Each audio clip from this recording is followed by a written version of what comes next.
Today, we're diving into one of the most influential books in all of human history, the Quran. It's a text that shapes the daily lives, beliefs, and actions of nearly 2 billion people around the globe. So let me ask you this. What do you think is the world's most recited book? While a lot of books are widely read, the Quran is something different for over 1.8 billion Muslims. It's a text that's meant to be recited, to be heard, to be experienced out loud. This makes it a constant, living voice in the lives of almost a quarter of the entire world's population. So, here's our game plan for this explainer. We'll start with what the Quran is, then we'll peek inside the sacred text itself. After that, we'll see how it goes from recitation to ruling in daily life, ask if it's a call to coexist, and finally, wrap up by looking at the Quran's role in our world today. All right, let's jump right into that first question. What exactly is the Quran? Where did it come from? How did it go from a divine revelation to the book we know today? Well, according to Islamic belief, the Quran is the literal word of God, as revealed to the Prophet Muhammad by the angel Gabriel. Now, this wasn't a one-and-done kind of thing. It happened over a long period, 23 years to be exact, starting around the year 610. After Muhammad's death, these revelations, which people had memorized and written down on all sorts of things like palm leaves and stones, were carefully gathered and compiled into one standard text. That's what's known as the Uthmanic Codex, and it was created to make sure the message was preserved perfectly. And, the name itself gives us a huge clue about what it is. The Arabic word Quran actually comes from the verb quraya, which means to recite. That's not just a bit of trivia. It gets right to the heart of the book. From the very beginning, the Quran was meant to be a living oral tradition, a message designed to be spoken and heard. So, if it's a message that's meant to be heard, what's actually in it? What are the big ideas? Let's take a look inside and explore its major themes and its really unique structure.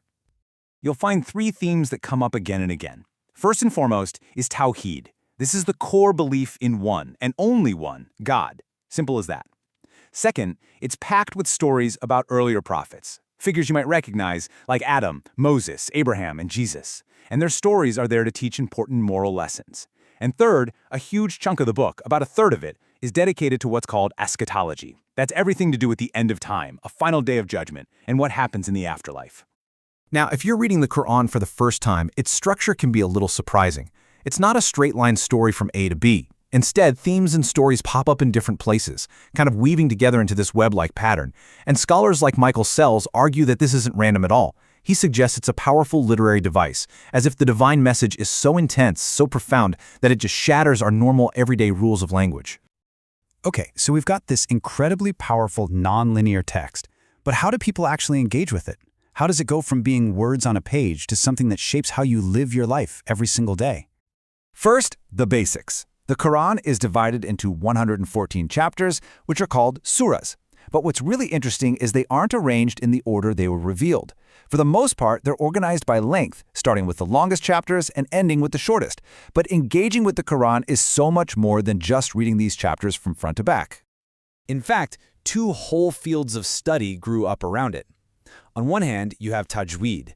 That's the art of recitation, a whole set of rules for how to pronounce the words perfectly and melodically, honoring those oral roots we talked about. And on the other hand, you have tafsir.